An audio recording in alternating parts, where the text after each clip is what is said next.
Hello class 7। This is Ruchi and welcome back to this channel.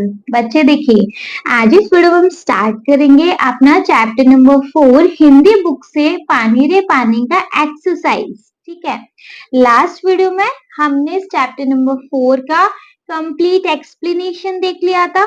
आपको बहुत अच्छे से समझ आ गया होगा। अगर आप फर्स्ट टाइम इस एक्सरसाइज वाला वीडियो देख रहे हो कि ठीक है, एक्सरसाइज देख के हम मतलब चैप्टर पढ़ने से क्या ही मतलब, बच्चे कोई फायदा नहीं होगा। जब तक आप चैप्टर को अच्छे से समझ कर नहीं आएंगे, आपको एक्सरसाइज समझ नहीं आएगा, आपको ढंग से चीजें समझ नहीं आएंगे, आपको ढंग से क्वेश्चन समझ नहीं आएंगे। इसलिए बच्चे एक्सरसाइज को करने से पहले प्लीज प्लीज प्लीज मैं आपको रेकमेंड करूंगी कि आप इस चैप्टर का एक्सप्लेनेशन देख लें। देखो, मेरे वीडियो से देखें, वेल एंड गुड, बहुत अच्छी बात है। लेकिन अगर आप मेरे वीडियो से एक्सप्लेनेशन नहीं देखना चाहते, कोई दिक्कत नहीं, आप किसी और यूट्यूबर का, किसी और की वीडियो से, बट प्लीज चैप्टर को समझ कर आइएगा। ठीक है, चलिए एक बार हम इस चैप्टर का क्विक समरी ले लें सबसे पहले एक्सरसाइज स्टार्ट करने से पहले। ठीक है, देखो इस चैप्टर में है क्या। सबसे पहले हमें बोला गया है कि ना पानी हमें पता है कहाँ से आता है और कहाँ चला जाता है। अभी आपने इसके बारे में कुछ सोचा है? देखो, सोचा नहीं होगा तो किताबों में पढ़ा तो होगा, है ना। जल चक्र वगैरह ये सारी चीजें तो पता होंगी आपको।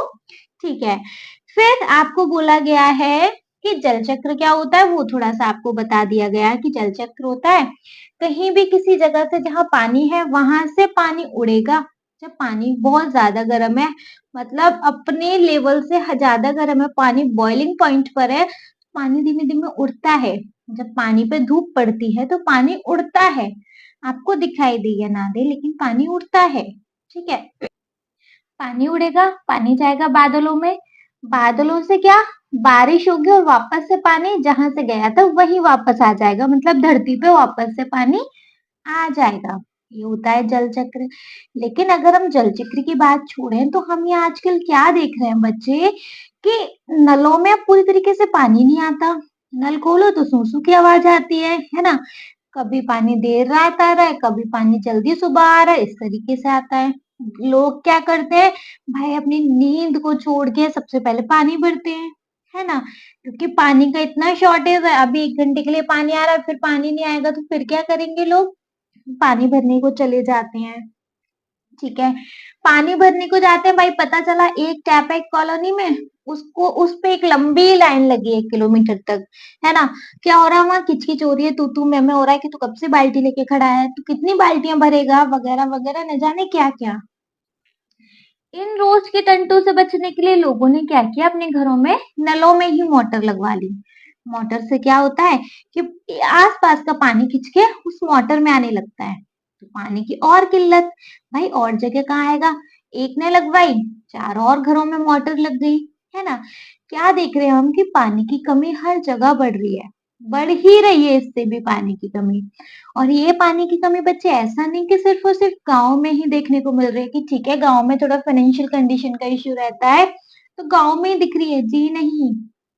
बड़े से बड़े शहरों में पानी की किल्लत दिख रही है, पानी पैसों से बिकता है, सोचो कितना शॉर्टेज है पानी का, है ना। ठीक है, मतलब यहाँ पे बताया गया है कि पानी की कमी बड़ी बड़ी प्रदेशों की राजधानियों में भी, जैसे दिल्ली, मुंबई, कोलकाता, चेन्नई, बंगलौर जैसे बड़े बड़े शहरों में देखने को मिल रही है। ठीक है, और ये सारी चीजें पता है सबसे ज्यादा कब होती हैं, गर्मियों के टाइम में। क्यों भाई, सर्दियों के टाइम में तो इतना पानी की जरूरत नहीं होती, पानी लोग वैसे भी कम ही पीते हैं।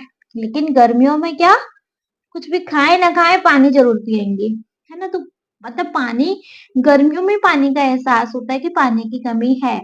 ठीक है, पानी की कमी दिख रही है हमें गर्मी में, बारिश का मौसम आता है तो इतना पानी पानी हर जगह, इतना पानी पानी, पानी मीन्स टू से वो पीने के लिए तो पानी होता नहीं है, इतना पानी होता है बारिश का कि बाढ़ आती है। बाढ़ इतनी भयंकर आती है कि हर जगह बहने लगती है ना। सब चीजें खत्म होने लगती हैं, और बाढ़ सिर्फ गांव में ही नहीं आती, ना गांव छोड़ती है बाढ़, न शहर छोड़ती है, हर जगह आती है, देश के कई भाग बाढ़ में डूब जाते हैं। भाई नेचर में ये हो क्या रहा है, कभी तो पानी नहीं है नेचर के अंदर, है ना, और कभी पानी है तो इतना है। ठीक है, तो बच्चे ये सारी चीजें हमें क्या बताती हैं, कि पानी का एकदम से कम होना, पानी का एकदम से ज्यादा होना। मतलब एक तरफ से अकाल आ जाना, पानी खत्म हो रहा है तो अकाल आ रहा है, दूसरी तरफ बाढ़ आ रही है। अगर हम देखें तो एक ही प्रॉब्लम के दो पहलू हैं, ये एक ही सिक्के के दो पहलू हैं। प्रॉब्लम एक ही है, पानी का मैनेजमेंट नहीं कर रहे हम लोग, है ना। उसी की वजह से पानी की शॉर्टेज भी दिख रही है, उसी की वजह से पानी का इतना एक्सेस भी दिख रहा है कि बाढ़ आ रही है। ठीक है, इस समस्या से बच्चे छुटकारा कैसे मिल सकता है? देखो, आ, छुटकारा कैसे मिल सकता है? हमारी ये धरती है, इसके अंदर एक बहुत बड़ी गुल्लक है, पता है कहाँ? अंडरग्राउंड। जब बारिश आती है तो पानी कुएं वगैरह में भरता है, और कुएं वगैरह से क्या होता है, पानी धीरे धीरे रिस रिस कर नीचे जाता है ना। जब नीचे जाएगा तो हमारा अंडरग्राउंड पानी सेव होता रहेगा, और जब ये बारिश का मौसम खत्म हो जाएगा तो यही पानी, मतलब पानी हमारे लिए कहाँ से आता है? जमीन से आता है। टैप वगैरह में हर जगह पानी जमीन से आता है, नहीं? तो हर जगह पानी जमीन से आता है, और जब हम इस जमीन में पानी सेव होने ही नहीं देंगे तो फिर बच्चे पानी का शॉर्टेज तो रहेगा ही। हम लोग क्या कर रहे हैं? कुएं खत्म कर रहे हैं, नदियां खत्म करते जा रहे हैं, है ना। तालाब खत्म करते जा रहे हैं, क्या करते जा रहे हैं? इनको कचरा भर भर के फ्लैट कर रहे हैं, और इनके ऊपर कुछ भी बनवा रहे हैं अपना, है ना। देख लो कितना गलत कर रहे हैं हम, और हम फिर कहते हैं कि हमारे यहाँ ना पानी नहीं आ रहा। पानी आने का जगह छोड़ रहे हो आप, रास्ता छोड़ रहे हो आप। एटलीस्ट पानी को सेव तो होने दो कि पानी वापस से तुम्हारी जरूरत के लिए आए। ठीक है, तो बच्चे, हम लोग क्या कर रहे हैं? हम ये तालाब, नदियां, इन सबको खत्म करते जा रहे हैं, जिसकी सजा हमको आज मिल रही है। गर्मियों के दिनों में हमारे नल सूख जाते हैं, और बरसात के दिनों में हमारी बस्तियां डूबने लगती हैं, है ना। इसलिए यदि हमें अकाल और बाढ़ से बचना है तो अपने आसपास के जल स्रोतों की, तालाब की और नदियों आदि की रखवाली अच्छे ढंग से करनी पड़ेगी। मतलब हमें जहां पानी कंज्यूम हो सकता है, कुएं में, तालाब में, नदियों में, इनको साफ सुथरा रखो और इनमें पानी भरने दो। जब बारिश आए तो इनमें पानी स्टोर होने दो, क्योंकि इनका पानी धीमे धीमे करके जमीन में जा रहा है। और जमीन में हमारे पास बच्चे अंडरग्राउंड बोलते हैं ना, धरती के अंदर बच्चे बहुत पानी है। और वो पानी आपके तभी काम आएगा जब यहाँ पे पानी स्टोर हो जाने दोगे। यहाँ पानी जाएगा ही नहीं तो आपको मिलेगा कहाँ से? पानी भी तो धरती के अंदर से मिलता है ना। और धरती के अंदर आप पानी ही नहीं जाने दे रहे हो, वहां के सारे रास्ते बंद कर रहे हो, तो कैसे जाएगा? ठीक है, इसीलिए बच्चे हमें आसपास के अपनी नदियों, तालाबों, कुओं की रखवाली अच्छी ढंग से करनी पड़ेगी। ठीक है, जल चक्र ठीक से समझ गए? इसी को बोलते हैं हम जल चक्र। जब बरसात हो तो उसको थाम कर रखें, अपने भूजल भंडार को सुरक्षित रखें, अपने उस, मतलब ये कुएं, नदियां और ये सारी जिनको हम गुल्लक बोल रहे हैं इस चैप्टर में, उसको भरते रहें, जिससे जब भी हमें जरूरत के समय पानी की कोई कमी नहीं आएगी। यदि हमने जल चक्र का ठीक उपयोग नहीं किया तो हम पानी के चक्कर में बच्चे बुरी तरीके से फंस जाएंगे। ठीक है, समझ में आ रहा है? ठीक है, तो बच्चे ये तो था इस चैप्टर का क्विक समरी था, है ना। मैंने आपको इस करके बता दिया कि जब भी आप एक्सरसाइज करें ना तो एकदम से ये चीज ना आपको फ्रेशली याद रहे कि इस चैप्टर में एक्चुअली है क्या। ठीक है, चलो, अगर अब हमारे क्विक समरी खत्म हो गया तो अब देखेंगे बच्चे हम इस चैप्टर का एक्सरसाइज। करेक्ट, चलो, नाउ फर्स्ट है हमारे पास पार्ट से। इसके अंदर देखेंगे क्या है। आइए अब हम इस पार्ट को थोड़ा और निकटता से समझते हैं। आगे दी गई गतिविधियां इस कार्य में आपकी सहायता करेंगी। ठीक है, तो इस पार्ट को अब हम ढंग से देखेंगे, मतलब अगर हमने चैप्टर को बहुत अच्छे से पढ़ा है तो अब हमें बच्चे यहाँ कोई प्रॉब्लम नहीं आने वाली है। करेक्ट, ठीक है। सबसे पहला क्वेश्चन हमारे पास है, मेरी समझ से। इसके अंदर क्या है जी? क, निम्नलिखित प्रश्नों का सही उत्तर कौन सा है? यहाँ पे आपको वो दिए हुए ऑप्शन होते हैं ना, मतलब सही ऑप्शन पे स्टार बनाना है, वो चीज होती है ना, ये वही है। 3 चैप्टर में बहुत अच्छे से करके आए हैं अब तक। ठीक है, निम्नलिखित प्रश्नों का सही उत्तर कौन सा है? उसके सामने तारा, स्टार बनाइए। कुछ प्रश्नों के एक से अधिक उत्तर भी हो सकते हैं। ठीक है, आपके पास ये सारे क्वेश्चंस हैं, इनके आपके पास ऑप्शन दिए हुए हैं। हो सकता है एक ही ऑप्शन ठीक हो, या हो सकता है मोर देन एक ऑप्शन ठीक हो, मतलब एक से ज्यादा ऑप्शन भी ठीक हो सकते हैं। तो जैसा भी होगा उतने पे हम क्या बनाएंगे बच्चे? स्टार बनाएंगे। करेक्ट, समझ आ रहा है अच्छे से? ठीक है, समझ आ रहा है तो बच्चे देखेंगे हम अपना सबसे फर्स्ट क्वेश्चन विच इज, हमारा भूजल भंडार मतलब धरती के अंदर वाला अंडरग्राउंड भंडार जो है। हमारा भूजल भंडार निम्नलिखित में से किससे श्रमद्ध होता है? मतलब हमारा भूजल भंडार किससे श्रमद्ध होता है? श्रमद्ध मतलब होता है बच्चे किससे फुलफिल होता है, किससे भरता है? हमारा जो धरती के अंदर का ये जो भंडार है ना पानी का, वो किससे पूरा होता है, किससे भरता है? नल सूख जाने से। भाई नल सूख जाएंगे तो इससे नीचे पानी कैसे भर रहा है? भाई पानी तो नीचे से ही आ रहा है, पानी नीचे खत्म तो नल सूख रहे हैं। पानी नीचे जमीन के अंदर बहुत सारा है तो नलों में आ रहा है ना? तो ये ऑप्शन तो नहीं है। पानी बरसने से, हाँ, पानी बरसेगा जमीन के अंदर जाएगा तो वो भरेगा। ठीक है, तो ये ऑप्शन तो करेक्ट है। नेक्स्ट, तालाब और झीलों से। बिल्कुल, तालाब और झीलों की वजह से ही तो भैया हमारे भूजल भंडार भर रहा है, तभी तो हम बोलते हैं कि तालाब और झीलों को रहने दो भाई, इनको खत्म मत ही करो, है ना? या फिर बाढ़ आने से। बाढ़ आने से कैसे भाई अंडरग्राउंड वाटर भर जाएगा? बाढ़ तो जमीन के ऊपर आ रही है। अगर इस पानी को हम एक जगह स्टोर करते हैं ना तो वो धीमे धीमे करके नीचे जाएगा, लेकिन हमने स्टोर नहीं किया तभी तो ऊपर ऊपर वो पानी फैल रहा है जमीन के, है ना? धरती के ऊपर पानी फिर हर जगह फैल रहा है, और हमें अगर इस पानी को एक जगह स्टोर कर लेते, जो फैल रहा है पानी इसको स्टोर कर लेते तो ये धीमे धीमे जमीन के अंदर चला जाता। तो ये ऑप्शन तो करेक्ट नहीं है। तो बच्चे, हमारा भूजल भंडार निम्नलिखित में से किससे समृद्ध होता है? बताइए। पानी बरसने से और तालाब और झीलों से। तालाब और झील रहेंगे, इनके अंदर पानी भरेगा बारिश का तो भाई अंदर जाएगा, है ना? जमीन के अंदर जाएगा, जमीन के अंदर जाएगा, जो एक हमारा ये भूजल भंडार है ना, ये भरता जाएगा। करेक्ट। अच्छे से आया समझ? ठीक है, चलो क्वेश्चन 2 देखेंगे। नाउ क्वेश्चन 2 वी हैव, निम्नलिखित में से कौन सी बात जल चक्र से संबंधित है? निम्नलिखित में से कौन सी बात जल चक्र से संबंधित है? जल चक्र क्या? पानी है, उड़ेगा, ऊपर जा रहा है, बारिश हो रही है, बारिश होके नीचे आ रहा है वापस से, है ना? तो हमारा भैया इनमें से कौन सी बात जल चक्र से संबंधित है? देखेंगे कौन सी बात हमारी जल चक्र से संबंधित है। देखो, जल चक्र क्या होता है वो समझ गए ना? सबसे पहले होता है बच्चे पानी, हमारे किसी जगह पर धरती के ऊपर कहीं भी पानी है, उस पर धूप पड़ रही है तो वो पानी उड़ रहा है ना? जरूरी नहीं धूप भी पड़ रही है, गैस पे रख रहे हो तो गैस पे क्या धूप आती है? गैस पे मतलब वो तेज गर्म हो रहा है, और तेज गर्म होके बच्चे वो पानी उड़ के क्या हो रहा है? ऊपर की तरफ जा रहा है, धुआं बन के, वाष्प बन के ऊपर की तरफ जा रहा है। वाष्प समझो, भाप समझो, ऐसे बन के ऊपर जा रहा है। ऊपर से फिर क्या हो रहा है? पानी बरस के मतलब बारिश के रूप में पानी बरस के क्या आ रहा है? नीचे वापस आ रहा है। तो ये क्या हो रहा है? हमारे जल चक्र है, वाटर साइकिल है ये हमारी। ठीक है, वाटर साइकिल से समझते होंगे आप। ठीक है, देखो, तो निम्नलिखित में से कौन सी बात जल चक्र से संबंधित है? बताइए। वर्षा जल का संग्रह करना। संग्रह मतलब बच्चे इकट्ठा करना, एक तरीके से हम बारिश के पानी को इकट्ठा कर रहे हैं तो ये जल चक्र हो सकता है। मतलब ये बात जल चक्र से रिलेट कर सकती है?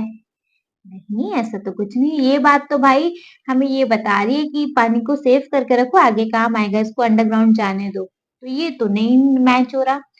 समुद्र से उठी भाप का बादल बनकर बरसना। हाँ, बिल्कुल हो सकता है।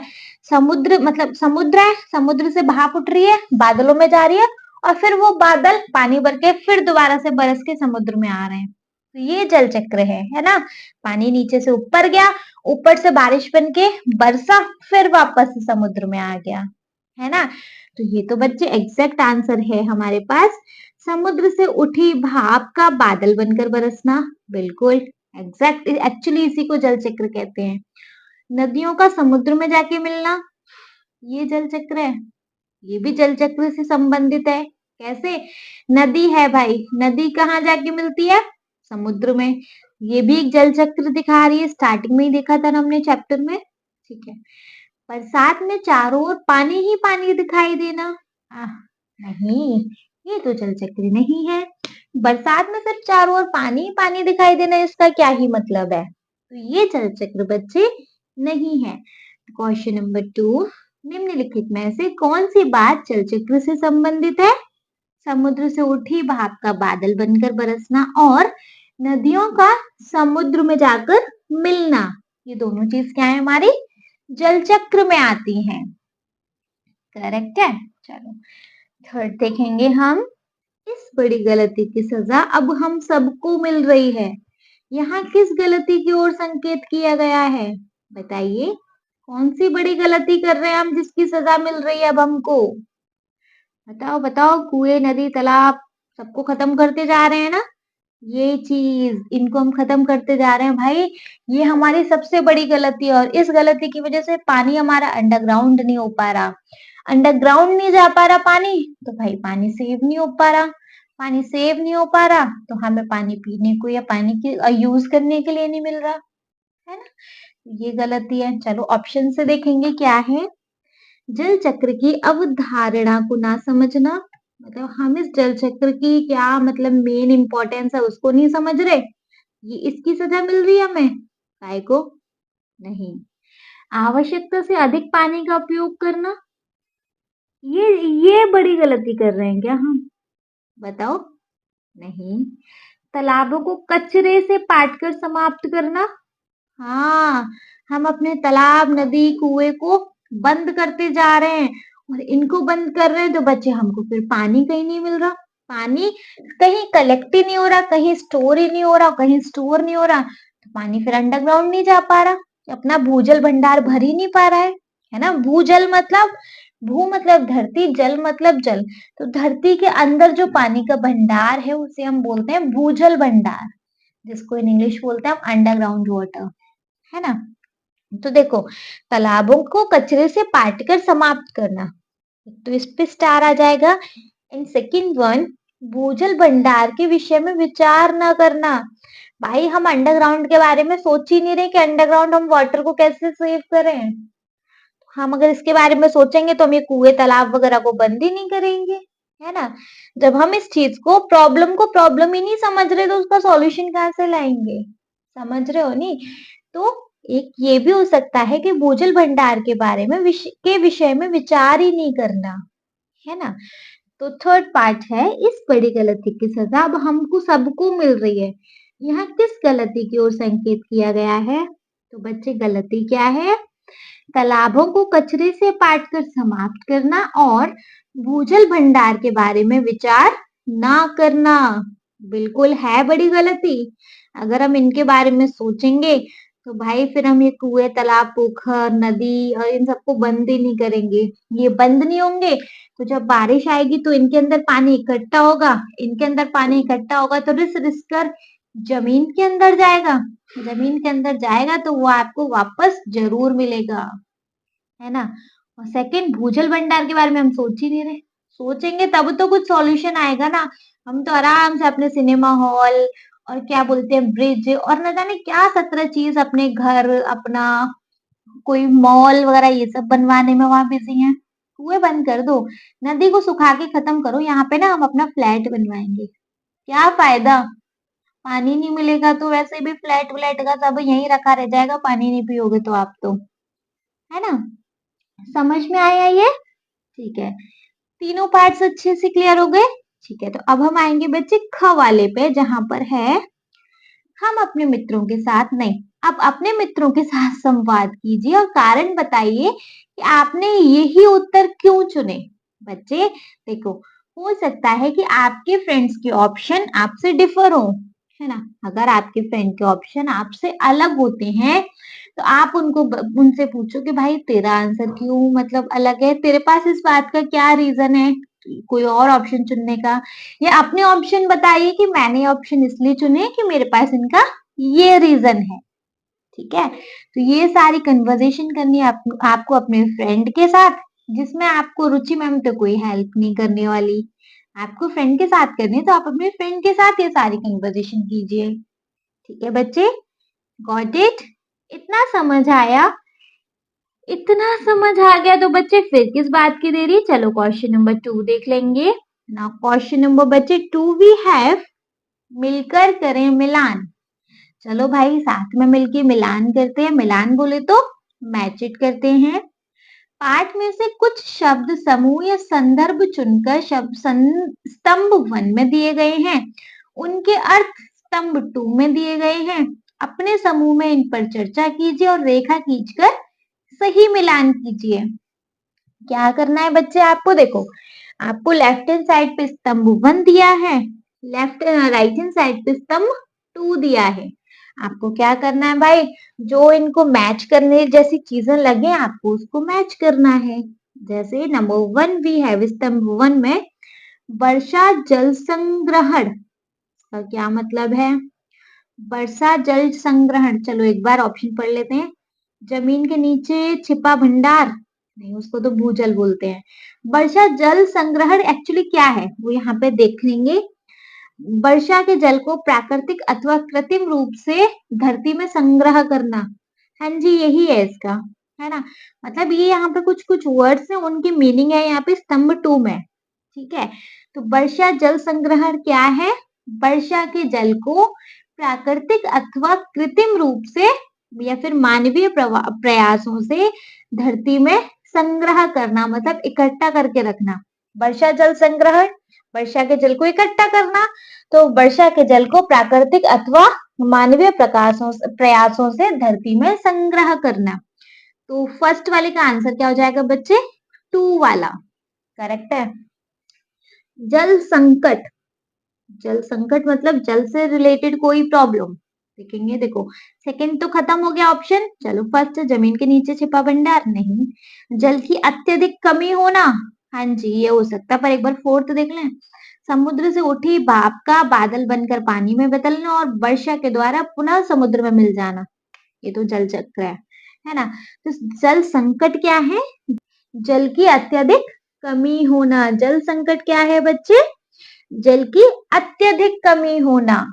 ठीक है, तो 2 वाले का ऑप्शन हो सकता है हमारे पास 3 जल चक्र। अभी ऑप्शन पड़ा था 4, समुद्र से उठी भाप का बादल बनकर पानी में बदलना। मतलब देखो, समुद्र से भाप उठ रही है और वो बादल बन गई, बादल से वो पानी में बदली और फिर दोबारा वर्षा के रूप में दोबारा नीचे उतर आई, समुद्र में आ मिली, है ना? तो ये वाटर साइकिल क्या है हमारी? जल चक्र। तो जल चक्र का ऑप्शन है 4, समुद्र से उठी भाप का बादल बनकर पानी में बदलना और वर्षा के द्वारा पुनः समुद्र में मिल जाना। करेक्ट। तो थर्ड का हो गया फोर्थ। फोर्थ ऑप्शन देखेंगे स्तंभ 1 में विच इज भूजल। इसका तो सबसे ऊपर वाला ही बचा, ऊपर वाला ही है भूजल, मतलब जमीन के अंदर, जमीन के नीचे छिपा जल का भंडार, इसे हम बोलते हैं भूजल। जमीन के नीचे बहुत पानी है। ठीक है, तो फोर्थ वाले का ऑप्शन बच्चे क्या हो सकता है? 1। ठीक है, जमीन के नीचे छिपा जल भंडार। एक बार इनको रिवाइज करें। वर्षा जल संग्रहण 1 वाले का होगा बच्चे 2 वाला, वर्षा के जल को प्राकृतिक अथवा कृत्रिम रूप से धरती में संग्रह करना। जल संकट 2 वाले का होगा बच्चे 3 वाला, जल की अत्यधिक कमी होना, तभी तो संकट आएगा जल का। थर्ड वाला विच इज जल चक्र। जल चक्र थर्ड का हो सकता है बच्चे 4th वाला, समुद्र से उठी भाप का बादल बनकर पानी में बदलना और वर्षा के द्वारा पुनः समुद्र में मिल जाना। ठीक है, थर्ड हो गया। आफ्टर देन फोर्थ वाला विच इज भूजल। भूजल क्या? इसका हो सकता है फर्स्ट वाला, जमीन के नीचे छिपा जल भंडार। जमीन के नीचे बच्चे बहुत पानी है, लेकिन वो है तभी जब उसको आप स्टोर हो जाने दो। अगर आप उसको जमा नहीं होने देंगे तो फिर जमीन के नीचे पानी नहीं है और फिर आप तरसते रहना पानी के लिए।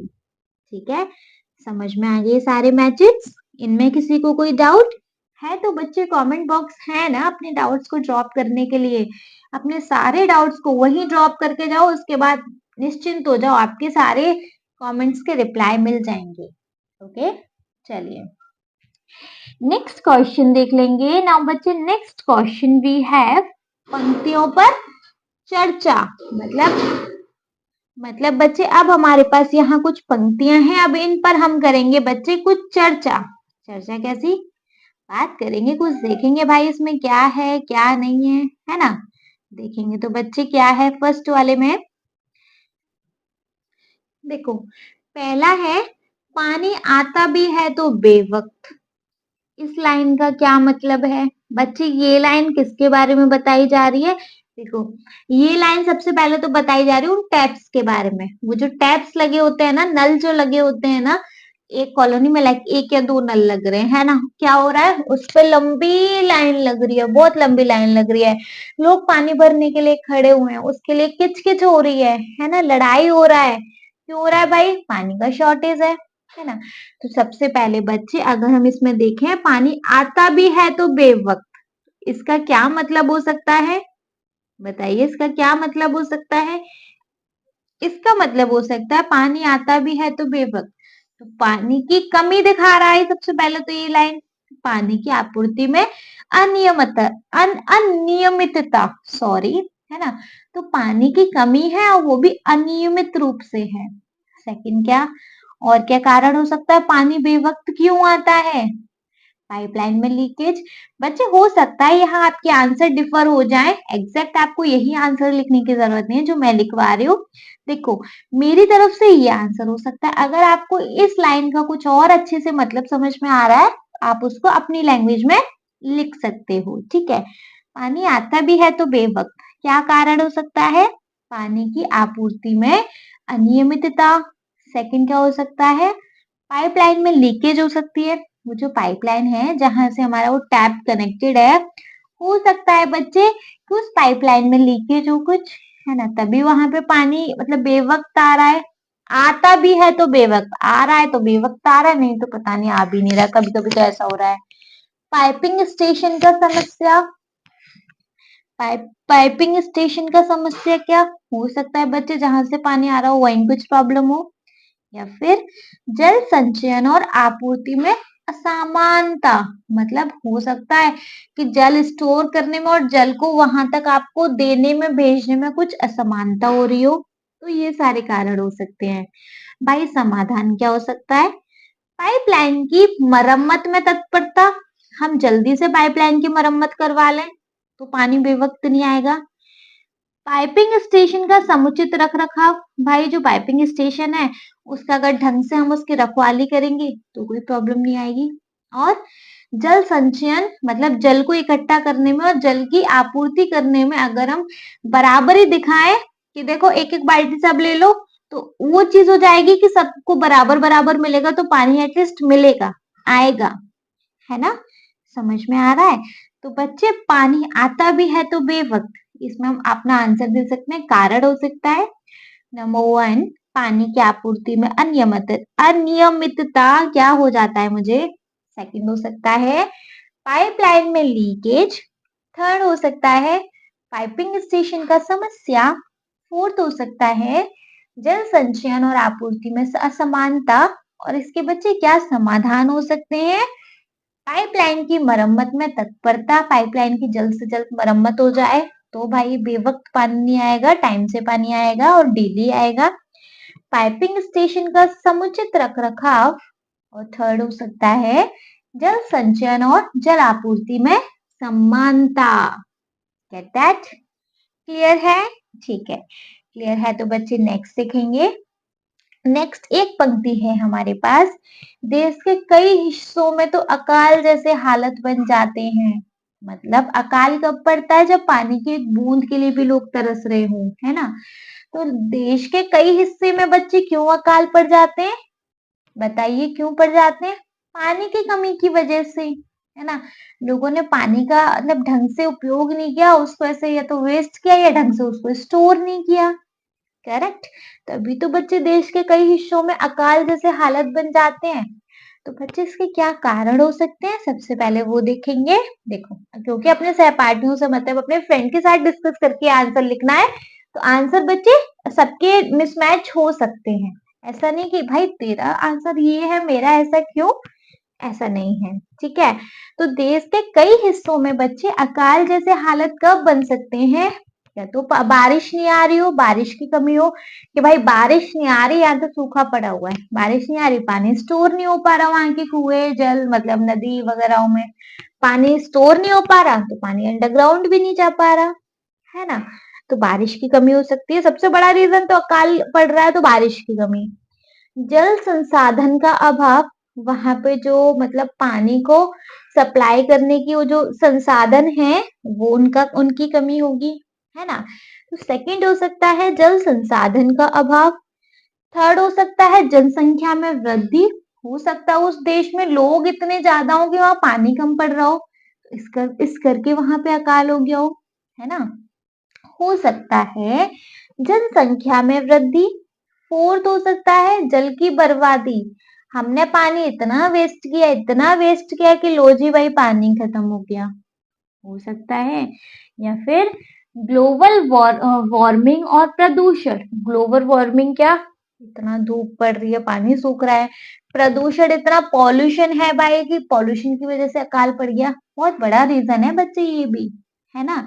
तो अकाल जैसे हालत देश के कई हिस्सों में कब बन जाते हैं, जब भाई वहां पे बारिश नहीं आ रही है, आ भी रही है तो ऐसे आ रही है जितने से उसकी पूर्ति नहीं हो पा रही, जितना एक्चुअली आनी चाहिए उतनी नहीं आके दे रही, तो बारिश की कमी हो सकती है ना।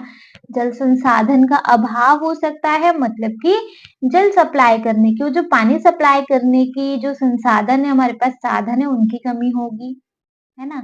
हो सकता है या फिर वहां का पॉपुलेशन, वहां की जनसंख्या इतनी ज्यादा हो कि भैया पानी की कमी पड़ गई, तब भी हो जाता है। एक ग्लास पानी है, 4 लोग पीने वाले हैं, पानी की कमी हो रही है नहीं हो रही है ना। लोग ज्यादा है, पानी कम है, तो पानी का अकाल अपने आप आएगा, सब लोग छीना झपटी करेंगे तो, है ना।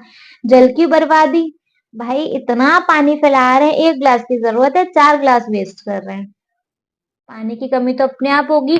हमारे पास एक ही बाल्टी है बस पानी पीने के लिए, ठीक है, और यहाँ पर 4 ही लोग हैं, बस एक बाल्टी में 4 लोग आराम से पानी पी सकते हैं, लेकिन कर क्या रहे हैं, 1 ग्लास पानी पी के आ रहे हैं, 4 ग्लास पानी फैला के आ रहे हैं। 4 लोगों की पूर्ति हो जाएगी, कतई भी नहीं होगी, है ना। तो जल का वेस्टेज भी है, जल की बर्बादी भी है, और ग्लोबल वार्मिंग और प्रदूषण भी है, ये भी है ना। ठीक है, तो देश के कई हिस्सों में अकाल जैसे हालत क्यों बने हैं, बारिश की कमी की वजह से, जल संसाधन का अभाव है इस वजह से, जनसंख्या में वृद्धि है, जल की बर्बादी है, और ग्लोबल वार्मिंग और प्रदूषण है। समाधान क्या हो सकते हैं, जिन देश के हिस्सों में अकाल पड़ गए हैं बच्चे, उसमें क्या समाधान हो सकते हैं, जल संचयन हो सकता है। जब अगर वैसे तो बारिश नहीं आ रही, लेकिन ऐसा नहीं है कि बारिश भैया उस वाले हिस्से के साथ कोई पार्शियलिटी कर दे कि यहाँ आएगी नहीं, आएगी तो ना। क्या कर सकते हैं, जब बारिश आए तो उस पानी को स्टोर करके रख सकते हैं, है ना। पानी को स्टोर करेंगे, थोड़ा थोड़ा करके सब करेंगे, तब भी बात बन जाएगी, तब भी इस अकाल वाली परिस्थिति से तो बाहर आ ही जाएंगे। बहुत ज्यादा सफिशिएंट वाटर नहीं होगा, बहुत ज्यादा पानी नहीं होगा, लेकिन उतना तो होगा कि गुजारा चल सके, है ना। सेकंड वन इज जल प्रबंधन।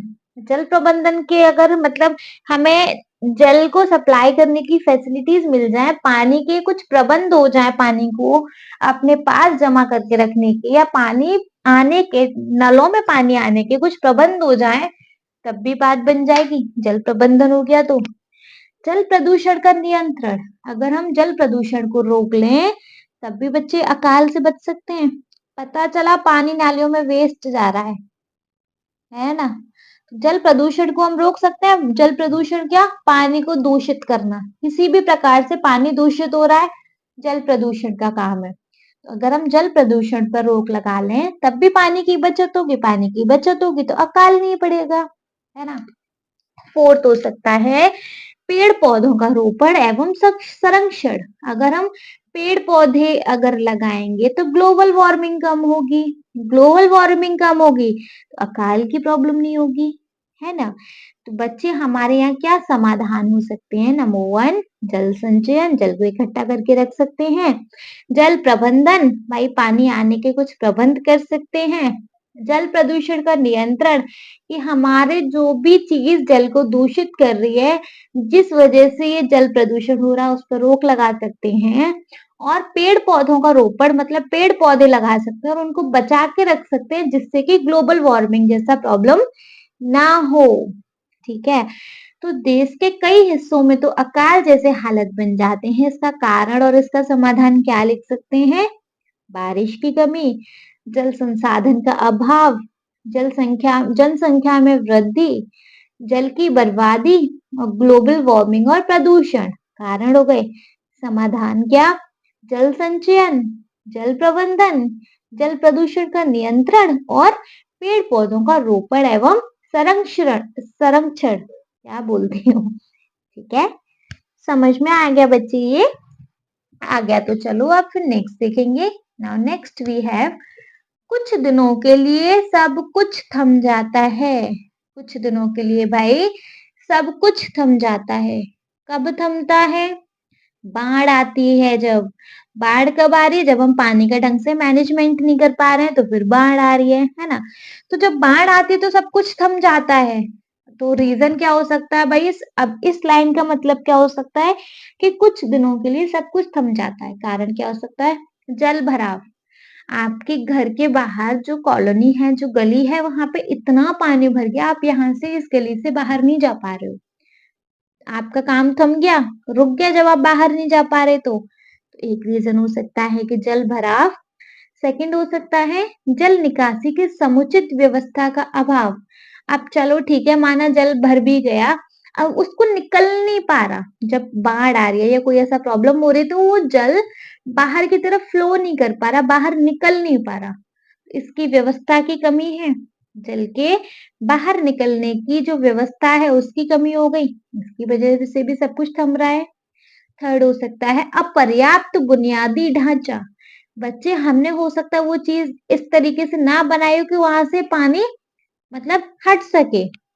हमने जो ढांचा बनाया है, जो स्ट्रक्चर बनाया, हो सकता है गलत बनाया हो, है ना? कि जहां से पानी हट सके वहां पे पानी रुके ही नहीं, है ना? या फिर अतिक्रमण। अतिक्रमण होता है बच्चे कि मतलब इस तरीके से इतना एक्स्ट्रा हो गया कि भैया वहां पे पानी भयंकर तरीके से भर गया, वहां पे बुरी तरीके से बाढ़ आ गई, निकल रहा है, सब कुछ हो रहा है पानी, लेकिन वहां पे इतना बाढ़ आ चुकी है कि अतिक्रमण हो चुका है। ठीक है, ठीक है। तो इसके कारण क्या हो सकते हैं? कुछ दिनों के लिए सब कुछ थम जाता है, मतलब जल भराव, जल निकासी की समुचित व्यवस्था का अभाव और अपर्याप्त बुनियादी ढांचा, और चौथा अतिक्रमण। Get that? ठीक है, अगर ये सारे कारण हैं तो इन सब के समाधान भी हो सकते हैं। जैसे जल भराव हो गया, तो जल भराव की क्या है कि भैया जल निकासी की समुचित व्यवस्था होनी चाहिए, है ना? हमारे जल निकासी की समुचित व्यवस्था होनी चाहिए, पानी निकालने की एक व्यवस्था होनी चाहिए कि पानी अगर यहाँ भर गया तो यहाँ से निकले कैसे, तब हम कुछ काम के लिए जा पाए। बुनियादी ढांचे में सुधार। हमारा जो हर चीज का, घर का, गली का ऐसा स्ट्रक्चर होना चाहिए कि वहां से पानी एकदम से फ्लो होके अपने आप निकल जाए, वहां पानी स्टोर ही ना हो, रुके ही ना। संचयन पर बल। पानी को ज्यादा से ज्यादा स्टोर करने पे बल देना चाहिए। कुएं, नदी, तालाब को बना के रखना चाहिए। भाई कुएं, नदी, तालाब बनेंगे तो ये पानी तुम्हारी गली, नदी और मतलब गली में, सड़कों पे, घरों के आसपास भरने की जगह उन कुएं, नदियों में भरेगा।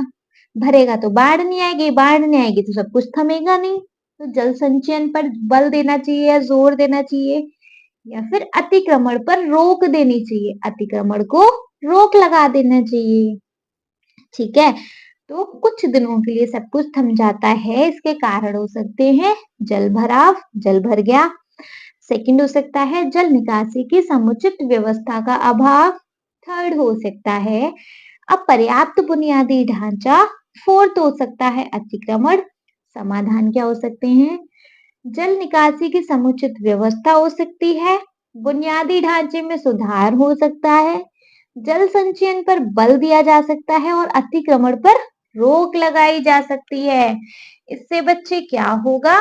इससे हमारा जो कुछ दिन के लिए सब कुछ थमा हुआ है वैसा प्रॉब्लम नहीं आएगा, है ना? कितने बच्चों को अच्छे से समझ आ रहा है? कमेंट सेक्शन में कमेंट करके बता दीजिएगा। ठीक है, नेक्स्ट देखेंगे अकाल और बाढ़ एक ही सिक्के के दो पहलू हैं। अकाल, अकाल आ गया, सूखा पड़ गया। बाढ़ आ गई, हद करके पानी हो गया, एक्सेस ऑफ वाटर। मतलब पानी का ज्यादा होना, बाढ़ आ जाती है ना। दोनों एक ही सिक्के के दो पहलू हैं। इसका मतलब क्या है बच्चे? बढ़ती ग्लोबल वार्मिंग। ग्लोबल वार्मिंग बच्चे, हमारे पेड़ पौधे इतने कटते जा रहे हैं, जंगल कटते जा रहे हैं, ग्लोबल वार्मिंग बढ़ रही है ना। वनस्पतियों का विनाश। वनस्पति वही हमारे जंगल, पेड़ पौधे कट रहे हैं, इनका विनाश हो रहा है, तो अकाल मतलब सूखा भी पड़ रहा है, और बाढ़ भी आ रही है बच्चे। ये जो हमारी वनस्पतियां होती है ना, ये जो जंगल होते हैं, पेड़ पौधे होते हैं, आपको नहीं पता है कि ये हमारे नेचर को किस तरीके से बैलेंस करके रखते हैं। आप इनको काटते जा रहे हो भाई, क्या होगा? जल संरक्षण की उपेक्षा। जल संरक्षण की क्या हो रही है यहाँ पे? उपेक्षा हो रही है। तो ये सारे कारण हो सकते हैं। समाधान क्या हो सकता है बच्चे, अगर ये कारण है तो?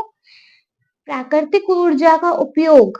अगर हम प्राकृतिक ऊर्जा का उपयोग करें तो हम अकाल और बाढ़ से बच सकते हैं। प्राकृतिक ऊर्जा का उपयोग हो गया।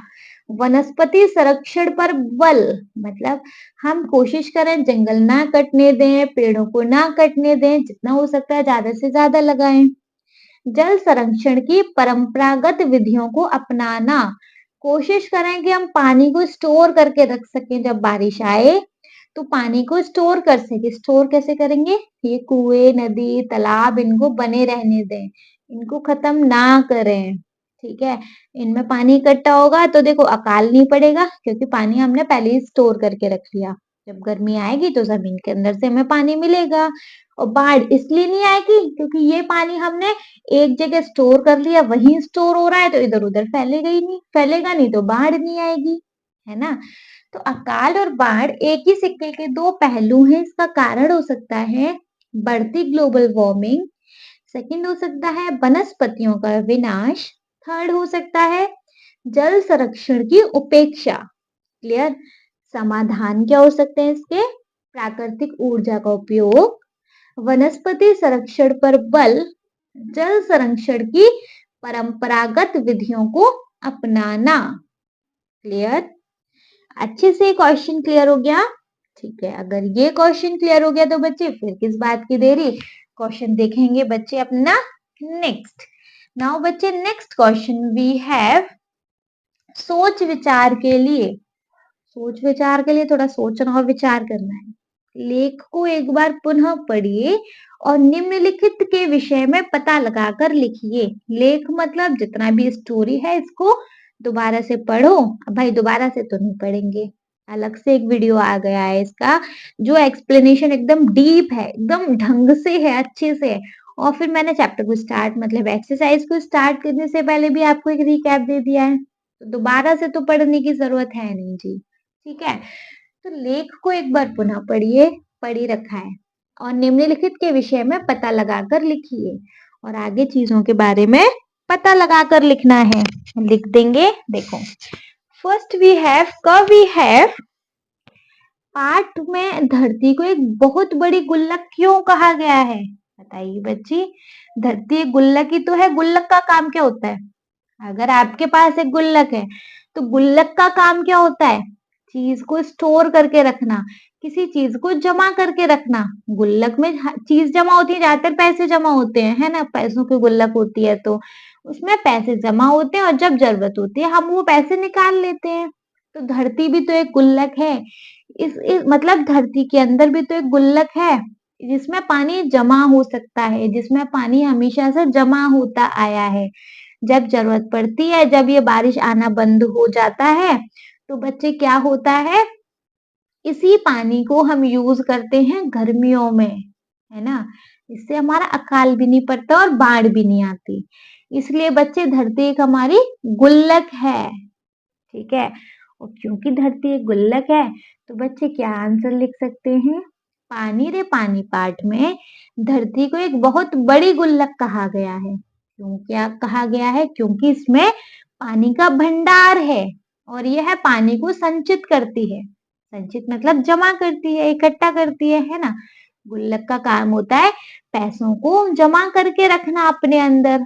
तो धरती भी एक गुल्लक है, जो मतलब एक भंडार है। गुल्लक एक भंडार है, उसमें हम कितने भी पैसे जमा करें आते जाएंगी, है ना। वैसे ही धरती एक भंडार है, यह इसमें पानी का भंडार है। गुल्लक पैसों का भंडार होती है भाई, ये पानी का भंडार है हमारी धरती। यह पानी को संचित करती है, गुल्लक में पैसे जमा करने की तरह धरती में पानी जमा होता है और इसका उपयोग विभिन्न उद्देश्यों के लिए किया जाता है। जैसे गुल्लक का काम क्या होता है, इसको गुल्लक क्यों बोला, गुल्लक का काम होता है पैसे जमा करने का। ऐसे धरती भी एक गुल्लक है कि ये अपने अंदर पानी को जमा करके रखती है और जब जरूरत होती है यह पानी काम में आता है ना। ठीक है, तो पानी रे पानी पाठ में धरती को एक बहुत बड़ी गुल्लक कहा गया है क्योंकि इसमें पानी का भंडार है। यह पानी को संचित करती है, गुल्लक में पैसे जमा करने की तरह धरती में पैसा जमा होता है और इसका उपयोग विभिन्न उद्देश्यों के लिए किया जाता है। क्लियर बच्चे, कोई डाउट नहीं है तो ख वाला क्वेश्चन देखेंगे। जल चक्र की प्रक्रिया कैसे पूरी होती है? जल चक्र क्या, पानी समुद्र से या नदी से या झील से उठाया, मतलब पानी आकाश में गया, कैसे गया, भाप बनकर, वहां पर बादल बने, बादलों में पानी भरा, पानी बरस गया बारिश बनकर और वापस से जहां था वहीं आ गया। ठीक है, ये होती है बच्चे जल चक्र की प्रक्रिया। कैसे आंसर लिख सकते हैं? जल चक्र की प्रक्रिया एक प्राकृतिक, पता नहीं बच्चे क्या ही हो गया मुझे तो, क्या बोलती हूँ क्या निकलता है मुंह से। जल चक्र की प्रक्रिया एक प्राकृतिक एवं सततः प्रक्रिया है जिसके माध्यम से पृथ्वी पर जल निरंतर संचरण करता रहता है, मतलब जल पृथ्वी पर बराबर से आता रहता है। यह प्रक्रिया सूर्य की गर्मी से शुरू होती है। मैंने बताया ना, सूर्य की मतलब किरण पड़ती है पानी पे और वो एकदम उसको गर्म करती है पानी को। पानी गर्म होगा तो पानी उड़ेगा, धुआं बन के भाप बन के वो पानी उड़ेगा। तो यह प्रक्रिया सूर्य की गर्मी से शुरू होती है। जब समुद्र, नदियां, झीलों और अन्य स्रोतों का पानी वाष्पित मतलब भाप बनकर आकाश में चला जाता है, इसे वाष्पीकरण कहा जाता है, मतलब इसे एवोपरेशन कहा जाता है। कहते हैं ना, आप साइंस में पढ़े होंगे, वाटर एवोपरेट हो रहा है, वाटर उड़ रहा है ना। ठीक है, तो कैसे उड़ रहा है, वेपर बनके, भाप बनके, है ना। इसे वाष्पीकरण कहा जाता है। पेड़ पौधे भी अपने पत्तों के माध्यम से जल को वाष्प के रूप में छोड़ते हैं। आप जो पेड़ पत्तों पर जो पानी की बूंदे आ जाती हैं, देखा है बारिश वारिश आ गई, पेड़ पत्तों पे बूंदे बूंदे आ जाती हैं, तो ये भी पानी को वाष्प के रूप में छोड़ते हैं, जिसे संवहन मतलब या फिर ट्रांसपिरेशन कहते हैं। क्लियर है? तो बच्चे, जल चक्र की प्रक्रिया कैसे पूरी होती है? जल चक्र की प्रक्रिया एक प्राकृतिक एवं सतत प्रक्रिया है जिसके माध्यम से पृथ्वी पर जल निरंतर संचरण करता रहता है। यह प्रक्रिया सूर्य की गर्मी से शुरू होती है। जब समुद्र, नदियों, झीलों और अन्य जल स्रोतों का पानी वाष्पित होकर आकाश में चला जाता है, इसे वाष्पीकरण कहा जाता है। पेड़ पौधे भी अपने पत्तों के माध्यम से जल को वाष्प के रूप में छोड़ते हैं, जिसे संवहन या फिर ट्रांसपिरेशन कहा जाता है। क्लियर है? ठीक है, नेक्स्ट बच्चे, जब जल मतलब ट्रांसपिरेशन हो रहा है, अभी तो पानी ऊपर गया है, कंप्लीट हो देना है ना भाई इसका। ठीक है, जब जल वाष्प ऊंचाई पर पहुंचता है तो ठंडी हवा से मिलने पर संघनित होकर बादलों का रूप ले लेता है।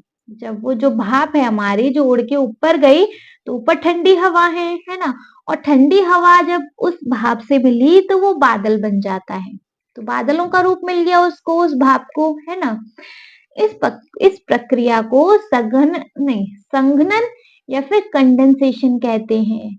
बादलों में जल की मात्रा अधिक हो जाने पर वह पानी हिम या ओलों के रूप में पृथ्वी पर वापस गिरता है, जिसे प्रेसिपिटेशन कहते हैं। मतलब पानी गया बादलों में और जब बादलों में इतना पानी भर गया तो भाई साहब वो उतरेगा ही उतरेगा, मतलब वापस आएगा ही आएगा, जिसे हम जब पृथ्वी पर वो पानी गिरता है तो उस पानी को हम प्रेसिपिटेशन कहते हैं।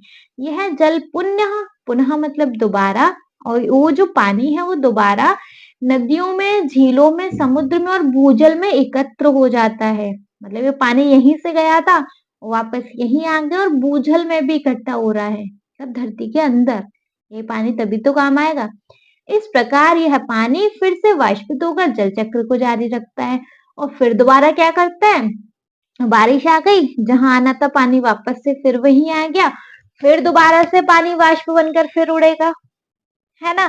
तो ये जो हमारा जल चक्र होता है वो जारी रहता है। पानी उड़ेगा बनकर बादलों में जाएगा, ठंडी हवा से मिलेगा, बादल बनेगा, फिर उसमें बादलों में पानी भर जाएगा तो फिर वो वापस से पानी बन के नीचे गिर जाएगा बारिश बन के। ठीक है, यह जल चक्र चालू रहता है। यह चक्र पृथ्वी पर जल की निरंतर उपलब्धता बनाए रखने में महत्वपूर्ण भूमिका निभाता है और जीवन में आश्वित के लिए अत्यंत आवश्यक है, अस्तित्व के लिए सॉरी, है ना? ये जल चक्र हमारा जरूरी भी है भाई, बारिश भी चाहिए, पानी भी चाहिए, सब कुछ चाहिए। सब कुछ के लिए तो भैया इसका अस्तित्व होना जरूरी है ना? समझ में आ गया ये क्वेश्चन? इस क्वेश्चन में बच्चे किसी को कोई डाउट नहीं है? तो बच्चे नेक्स्ट देख लेंगे, नेक्स्ट हमारा क्या क्वेश्चन है। Now next question we have, यदि सारी नदियां, झीलें और तालाब सूख जाएं तो क्या होगा? भाई क्या होगा अगर पानी नदियों में से, झीलों में से और तालाब से खत्म हो गया तो? सबसे पहले पानी की कमी हो जाएगी हमारे लिए, है ना? दूसरा क्या होगा कि जो किसान लोग हैं उन पे बहुत बड़ा प्रभाव पड़ेगा। वो तो पानी जो अपनी खेतों में, फसलों में डालते हैं, जल से मतलब नदी से, तालाब से, इन सब से ही डालते हैं, है ना? इन पे बड़ा प्रभाव पड़ेगा। नेक्स्ट क्या होगा? अब नेक्स्ट होगा तो बताएंगे। देखो सबसे पहले क्या होगा भैया, यह सारी नदियां, झीलें और तालाब सूख जाएं तो इसके परिणाम बहुत गंभीर होंगे। कुछ संभावित परिणाम निम्नलिखित है। कुछ परिणाम तो हमें पता है, जैसे पानी की कमी हो जाएगी, किसानों पे प्रभाव पड़ेगा, हमारा जो जलवायु है वो बदल जाएगा, है ना? और क्या होगा भैया, जैव विविधता पर प्रभाव पड़ेगा, है ना? और क्या होगा, हमारा आर्थिक प्रभाव पड़ेगा और मानव के स्वास्थ्य पर भी प्रभाव पड़ेगा। कैसे पड़ेगा एक एक करके देख लेते हैं। पानी की कमी हो जाएगी, है ना? सबसे पहले और जो सबसे बड़ा प्रभाव होगा, ये सारी चीजें अगर सूख गई तो कि पानी की कमी होगी। पीने के पानी की कमी के कारण लोगों को कई समस्याओं का सामना करना पड़ेगा, है ना भैया? पानी पीने को नहीं होगा तो कितनी प्रॉब्लम हो जाएगी। ठीक है, कृषि पर प्रभाव कैसे पड़ेगा, खेती पर प्रभाव कैसे पड़ेगा भाई? कृषि के लिए पानी की कमी के कारण फसलों की उत्पादकता कम हो जाएगी भैया, फसलें नहीं बनेंगी, फसल नहीं आएगी तो हम खाएंगे क्या? जिससे खाद्य सुरक्षा पर प्रभाव पड़ेगा, है ना? जब ये सारी चीजें सूख जाएंगी तो जलवायु परिवर्तन पर प्रभाव पड़ेगा। जल स्रोतों के सूखने से जलवायु परिवर्तन की समस्या और भी गंभीर हो जाएगी, जिससे तापमान में वृद्धि और मौसम की अनियमितता बढ़ जाएंगी। भाई पानी होता है तो जगह ठंडी बनी रहती है, पानी नहीं होगा तो एकदम तापमान भी बढ़ने लगेगा, है ना? ठीक है, जैव विविधता पर प्रभाव पड़ेगा। कैसे? जैव विविधता क्या होता है बच्चे? जो बहुत सारे जीव जंतु हैं जो इन पानियों के अंदर रहते हैं, नदियां, झील, तालाब के अंदर बहुत सारे जीव रहते हैं ना, इनकी प्रजातियों को भी अस्तित्व खतरे में आ जाएगा, है ना? नदियों, झीलों और तालाब के सूखने पर जैव विविधता, मतलब आप कह सकते हो जो इनके अंदर जीव रहते हैं उनकी, उन पर भी प्रभाव पड़ेगा। इससे तो कई प्रजातियों के अस्तित्व को खतरा हो जाएगा भाई। बहुत सारी प्रजातियां तो ऐसी है जो बिल्कुल ही खत्म हो जाए बिना पानी के, सूखा पड़ गया, जैसे मछली है, ये सब है ना? बिना पानी के जिंदा रह लेंगी क्या? नहीं। आर्थिक प्रभाव पड़ेगा। कैसे? जल स्रोतों के सूखने से आर्थिक गतिविधियों पर भी प्रभाव पड़ेगा, जैसे कि जल विद्युत परियोजना, मत्स्य पालन और पर्यटन उद्योग आदि, है ना? नेक्स्ट क्या, छठवा, मानव स्वास्थ्य पर भी प्रभाव पड़ेगा। कैसे? पानी की कमी के कारण मानव का स्वास्थ्य पर भी प्रभाव पड़ेगा। भाई पानी नहीं पियेंगे तो न जाने कितने रोग, कितना हमारे हमारे मतलब शरीर में पोषण की कमी होगी, है ना? पानी तो मस्ट है। तो पानी की कमी के कारण मानव स्वास्थ्य पर भी प्रभाव पड़ेगा, जैसे कि जल जनित रोगों की वृद्धि। पानी ना पीने से जो जो रोग होते हैं वो सब आएंगे हमारे शरीर में।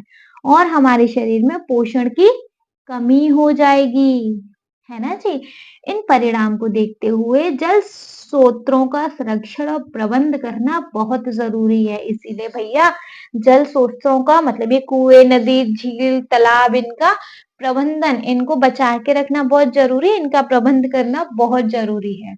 हमें जल संचयन तथा जल संरक्षण के लिए काम करना होगा ताकि जल स्रोतों को बचाया जा सके। क्लियर है? समझ में आ गया? समझ में आ गया तो बच्चे फिर किस बात की देरी, नेक्स्ट क्वेश्चन देखेंगे। नाउ घ क्वेश्चन वी हैव, पाठ में पानी को रुपयों से भी कई गुना मूल्यवान क्यों बताया गया है?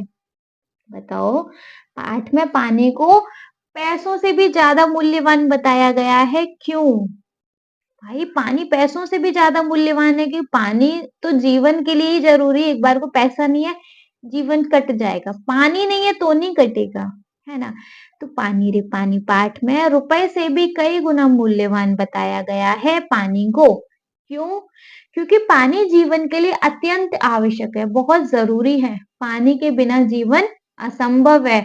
बिना पानी पिए आप कितना दिन रह लोगे? आपको सारा कुछ मिले लेकिन पानी ना मिले, तब भी नहीं जी पाओगे बच्चे। जबकि रुपए की अनुपस्थिति में भी जीवन चल सकता है, बिना पैसों के जीवन चल जाएगा। जो बच्चे गली में मतलब ऐसे मतलब जो रहते हैं ना, जिनके पास पैसा नहीं है, जी तो वो भी रहे, लेकिन आपको जिसके पास बहुत पैसा है लेकिन पानी नहीं है, वो नहीं जी पाएगा। इसलिए बच्चे, एक बार को रुपए की अनुपस्थिति में जीवन चल सकता है, लेकिन पानी के बिना जीवन असंभव है। तो पानी रे पानी पाठ में पानी को रुपए से भी कई गुना मूल्यवान बताया गया है, क्योंकि पानी जीवन के लिए अत्यंत आवश्यक है। पानी के बिना जीवन असंभव है, जबकि रुपए की अनुपस्थिति में भी जीवन चल सकता है।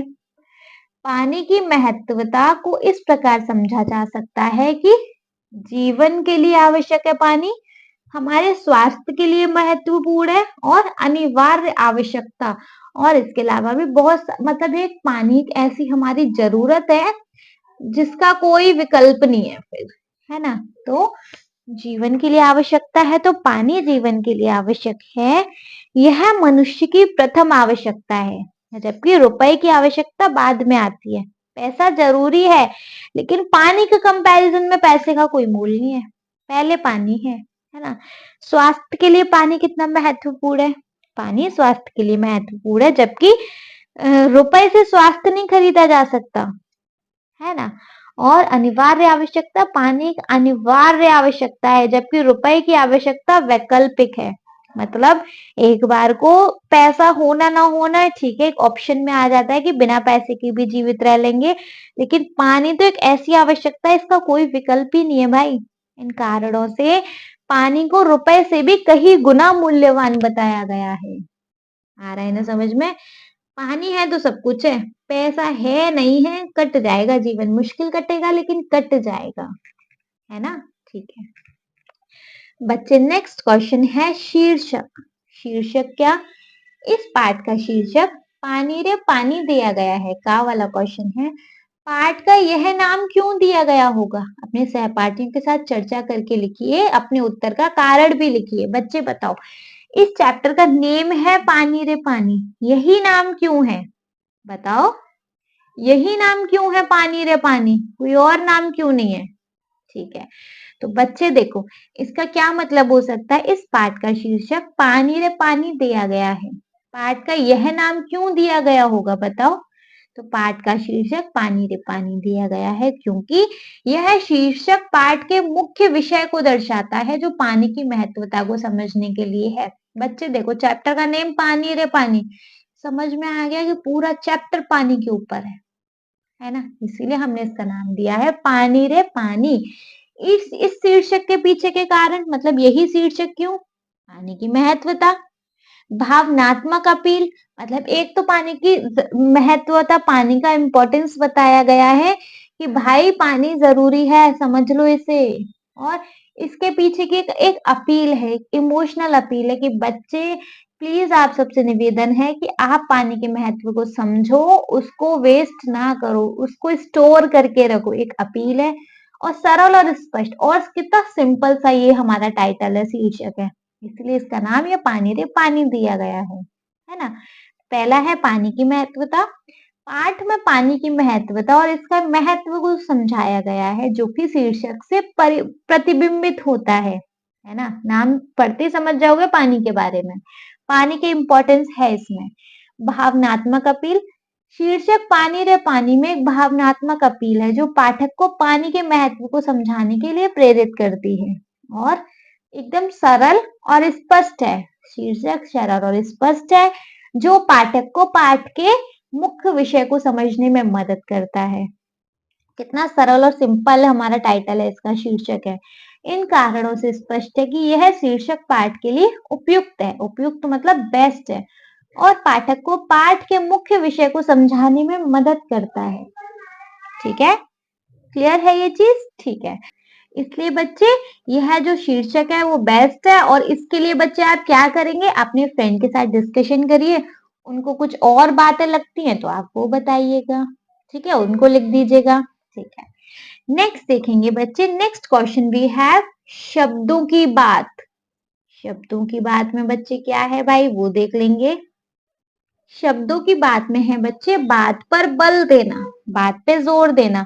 हमारी यह धरती भी इसी तरह की एक गुल्लक है ना। सेकंड है, हमारी यह धरती इसी तरह की एक गुल्लक है। बच्चे दोनों में डिफरेंस, अपनी बात पे बल देना। हमारी धरती भी इसी तरह की एक गुल्लक है, और हमारी धरती इसी तरह की एक गुल्लक है। तो हम बोल रहे हैं हमारी धरती इसी तरह की एक गुल्लक है, दूसरा बोल रहा है हमारी धरती भी इसी तरह की एक गुल्लक है ना। इन दोनों वाक्यों को ध्यान से पढ़िए। दोनों वाक्यों में कौन सा शब्द हटा दिया गया है, भी। उस शब्द को हटा देने से वाक्य के अर्थ में क्या अंतर आया, पहचान के लिखिए। बच्चे देखो, हमारी धरती भी मतलब कुछ और भी है जो इसी तरह की एक गुल्लक है ना। और बोला इसमें कि हमारी धरती इसी तरह की एक गुल्लक है, तो भैया वो है। ठीक है, समझ में आया? चलो, कैसे इस आंसर को लिख सकते हैं?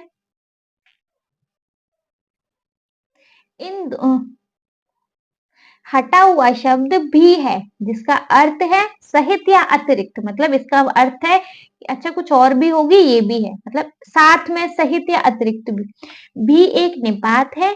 यह शब्द को बल देने का प्रयास मतलब प्रदान करता है, यह शब्द को बल प्रदान करता है। अतः इसका इस शब्द पर प्रयोग हुआ उससे पहले वाले शब्द यानी धरती पर बल प्रदान कर रहा है, जिससे दोनों वाक्यों में प्रभावगत अंतर देखने को मिल रहा है। क्लियर है? हटा हुआ शब्द भी है, जिसका अर्थ है सहित या अतिरिक्त। भी एक निपात है, यह शब्द को बल प्रदान करता है, अतः इसका जिस स्थान पर प्रयोग हुआ उसे पहले वाले शब्द यानी धरती पर बल प्रदान कर रहा है, जिससे दोनों वाक्यों में प्रभावगत अंतर देखने को मिल रहा है। क्लियर है? ठीक है, ख वाला है बच्चे। पाठ में ऐसे ही कुछ शब्द और भी आए हैं, है ना, जो अपनी उपस्थिति से वाक्य के विशेष प्रभाव उत्पन्न करते हैं। पाठ को फिर से पढ़िए और इस तरीके के शब्दों वाले वाक्यों को चुनकर लिखिए। भाई हम चैप्टर तो दोबारा नहीं पढ़ेंगे, लेकिन हमें पता है किस तरीके से आया है। देखो, जैसे एक सुंदर सा चित्र भी होता है, एक ये लाइन है। सेकंड क्या लाइन थी हमारे में, चित्र में कुछ तीर भी बने होते हैं, है ना। एक लाइन और है, यह तो हुई जल की बात, है ना जी, चक्र की किताबी बात। फोर्थ, अकाल और बाढ़ एक ही सिक्के के दो पहलू हैं। इसी तरीके से बच्चे आपको मतलब ये एग्जाम्पल दे दिए मैंने चार, और भी होंगे तो आप देखकर लिखिएगा, है ना। क्या हो सकते हैं, एक सुंदर सा चित्र भी है, चित्र में कुछ तीर भी बने होते हैं, यह तो हुई जल चक्र की किताबी बात। फोर्थ, अकाल और बाढ़ एक ही सिक्के के दो पहलू हैं। करेक्ट? ठीक है, नेक्स्ट देखेंगे बच्चे, समानार्थी शब्द। नेक्स्ट क्वेश्चन है हमारे पास समानार्थी शब्द। नीचे दिए गए वाक्यों में रेखांकित शब्दों में के स्थान पर समान अर्थ देने वाले उपयुक्त शब्द लिखिए। इस कार्य के लिए आप बादल में से शब्द चुन सकते हैं। बच्चे देखो, एक बॉक्स है हमारे पास और सूरज। अब सूरज जैसा एक और शब्द इसमें क्या है? सूर्य, है ना? तो आप यहाँ से बच्चे कोई और शब्द भी ले सकते हैं। समानार्थी शब्द क्या होते हैं? एक जैसे शब्द, समझ रहे हो? ठीक है, तो देखो यहाँ पे है सूरज। अब सूरज के समानार्थी शब्द क्या हो सकते हैं? सूर्य हो सकता है, भास्कर भी सूरज का ही समानार्थी है, और क्या? दिवाकर भी सूरज का समानार्थी और दिनकर भी सूरज का समानार्थी है। तो ये इस बादल में क्या क्या हमारे सूरज के समानार्थी मिले हमें? सूर्य, भास्कर, दिवाकर और दिनकर। सूरज के क्या हुए? सूर्य, भास्कर, दिवाकर, दिनकर। क्लियर? समुद्र का पानी भाप बनकर ऊपर उड़ जाता है।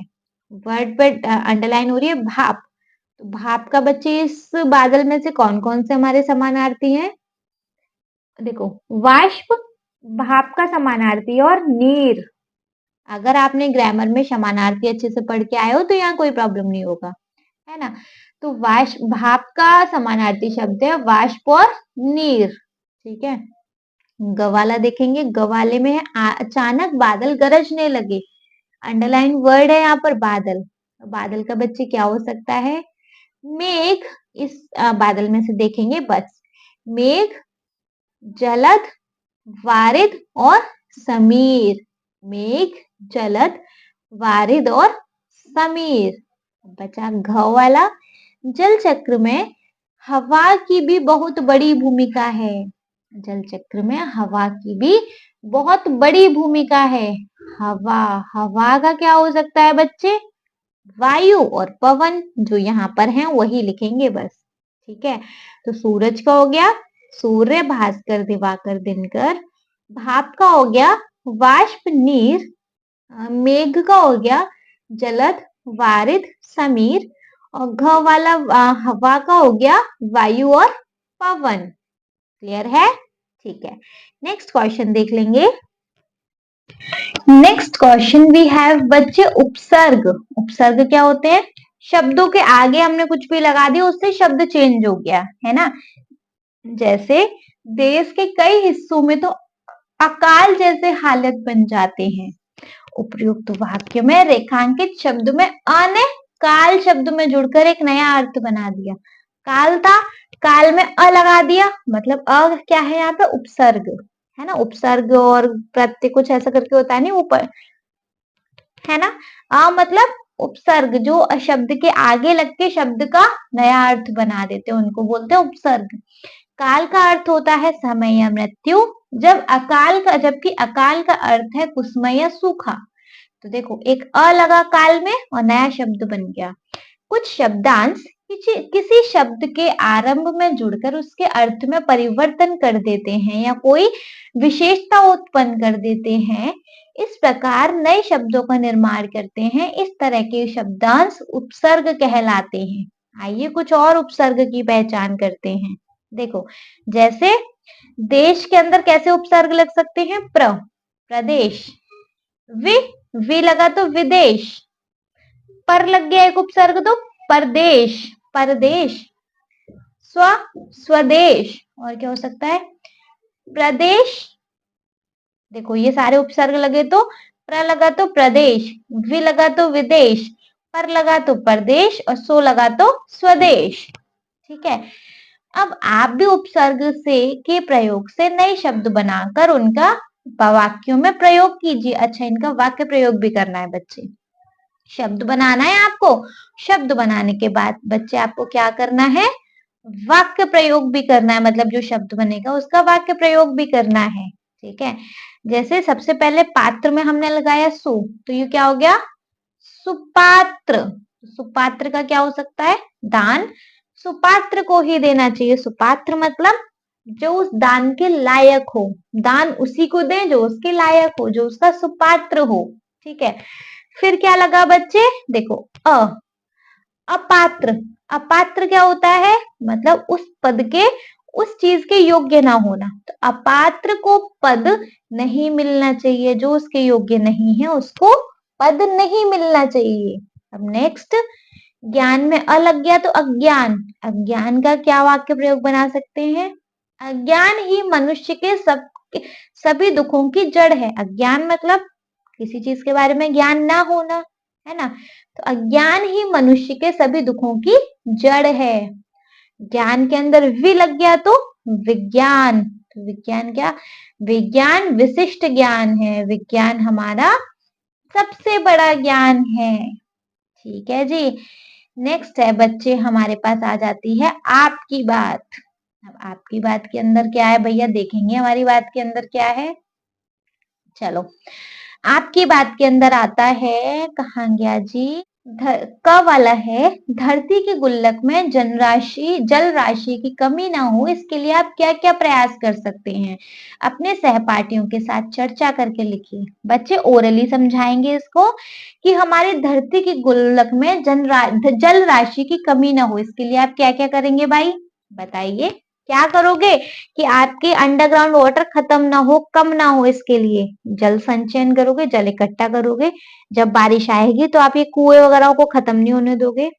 जल की बचत करोगे, है ना? पानी बचेगा तो पानी काम में आएगा, धरती की गुल्लक भरी रहेगी। मतलब जितना जरूरत है उतना ही पानी लेंगे हम धरती की गुल्लक से, तो उसमें कमी नहीं होगी, है ना?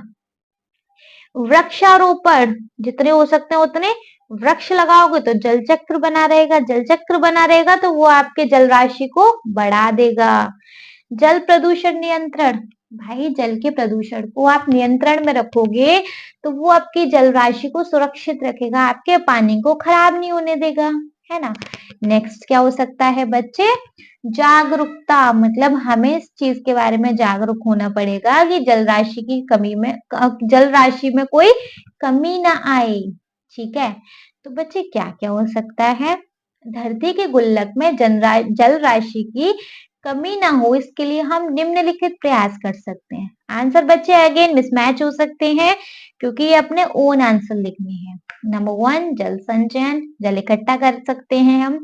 वर्षा जल संचयन करके हम जल राशि को बढ़ा सकते हैं। पानी, बारिश का पानी इकट्ठा करके हम क्या कर सकते हैं? जल राशि को बढ़ा सकते हैं। इससे हमारा भूजल स्तर में सुधार होगा, मतलब जो जमीन के अंदर पानी है वो बढ़ता जाएगा, उसमें सुधार होगा और जल संकट कम होगा और पानी का जो संकट है वो कम होगा। 2 है जल बचत। पानी की बचत करके हम भाई इस गुल्लक को अपनी को खत्म नहीं होने दे सकते। जल का सही तरीके से उपयोग करके हम जल राशि को बचा सकते हैं, है ना?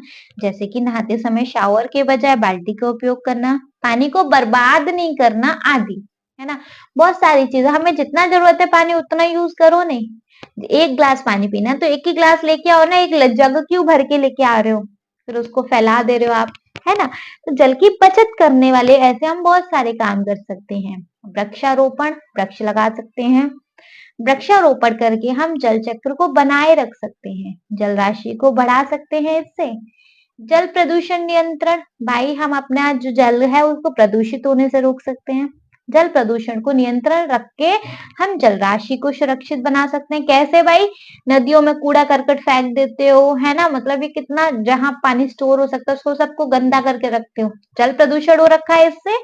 ठीक है, जागरूकता, जल संचयन और जल बचत के बारे में लोगों को जागरूक करके हम जल राशि की कमी को रोक सकते हैं। मतलब लोगों को भी बता सकते हैं कि भाई तुम भी ऐसा मत करो।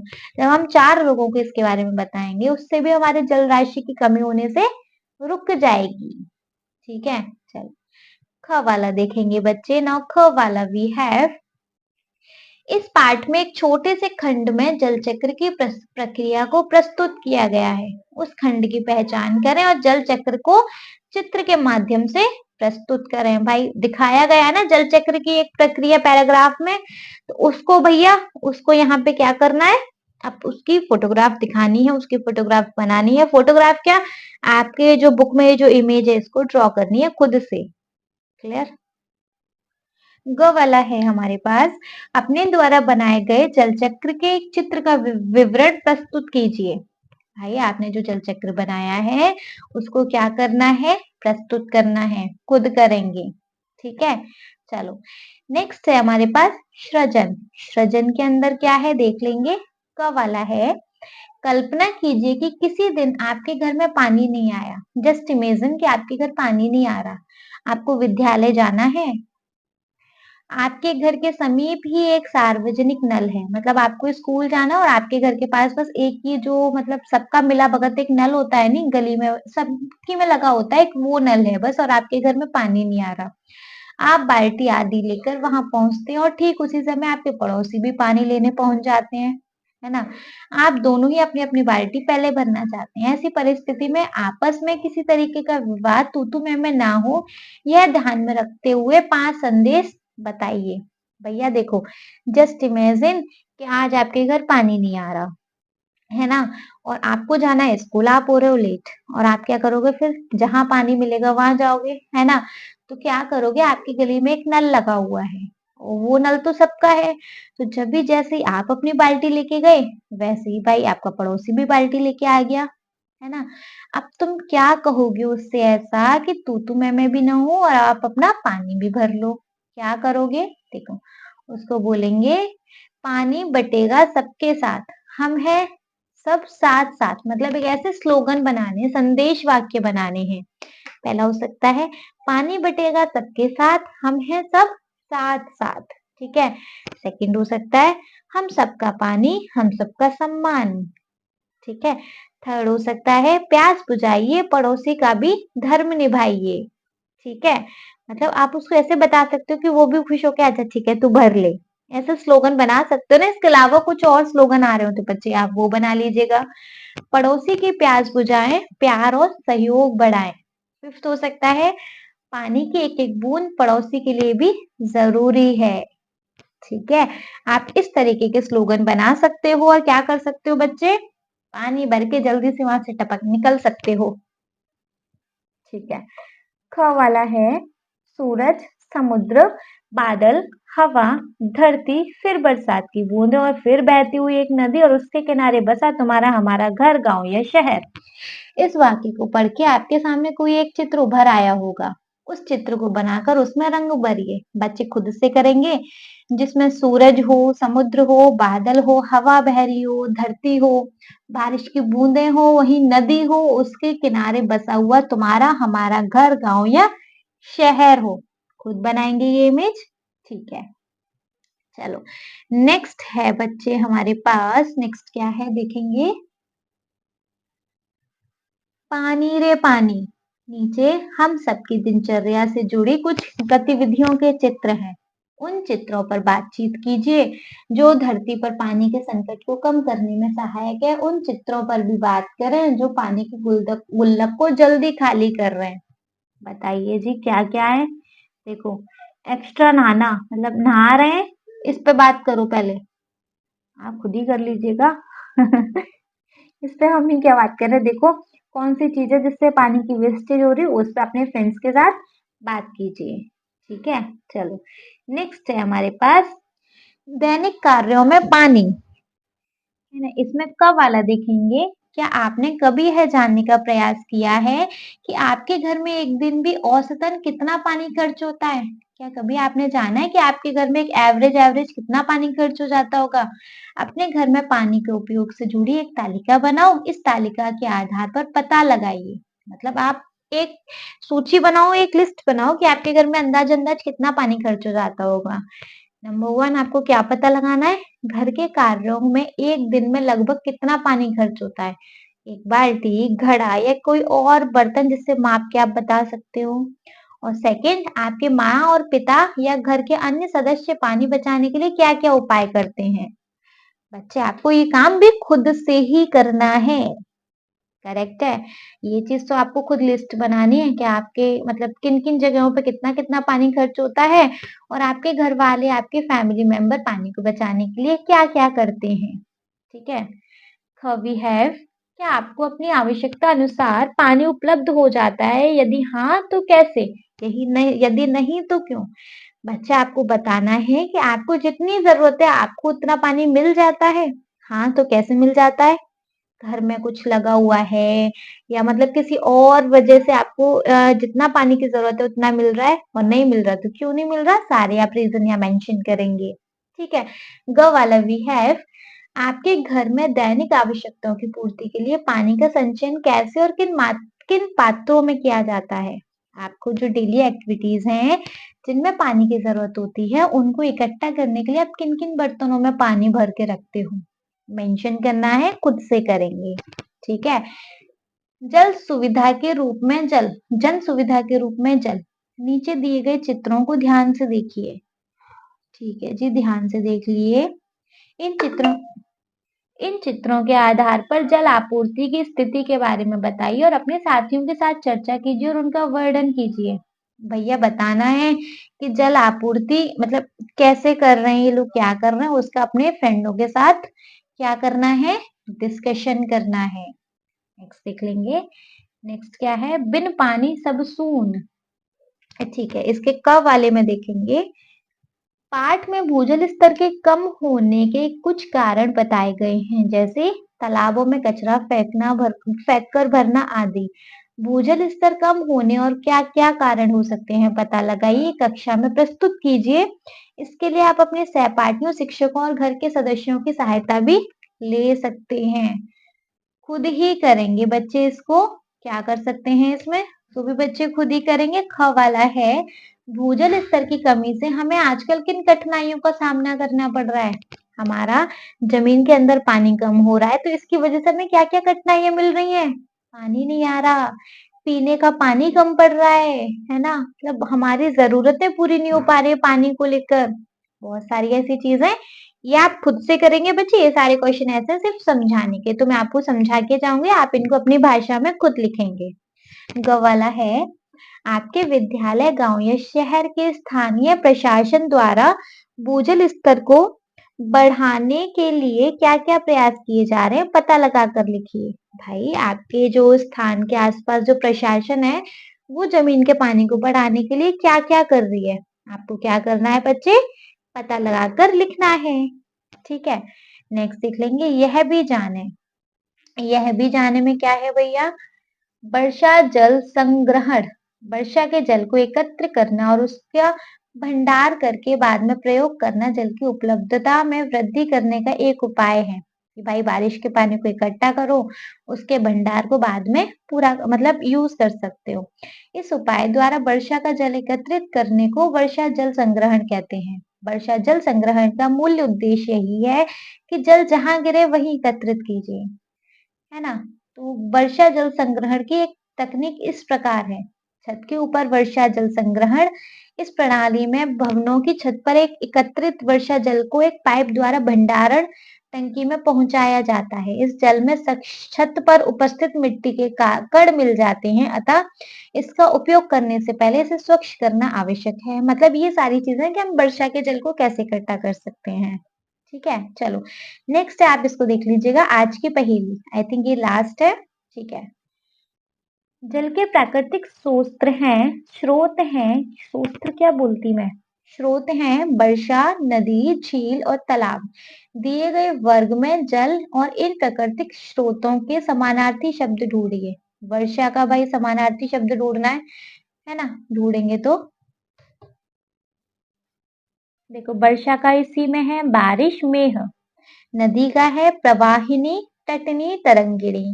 झील का है झील या तालाब का जलाशय, सर, ताल और सरोवर। जल का है नीर, अम्बु, वारी और सलिल। क्लियर है? तो ये सारे बच्चे क्या हैं हमारे? इन सारे शब्दों के समानार्थी शब्द। ठीक है, काफी लंबा हो गया नहीं चैप्टर, बट एनीवे हमने अच्छे से और ढंग से पढ़ लिया। ठीक है, इस एक्सरसाइज में आपको कोई डाउट रहा हो तो बच्चे प्लीज आप मुझे कमेंट सेक्शन में कमेंट कर दीजिएगा। कोई डाउट नहीं है तो आप इस वीडियो को फटाफट से एक अच्छे से लाइक करेंगे, चैनल को सब्सक्राइब तो जरूर ही करेंगे और आपके जिन फ्रेंड्स के लिए ये वीडियो हेल्पफुल रहेगा उनको इस वीडियो को उठा के क्या कर देंगे, share. Okay, thank you so much.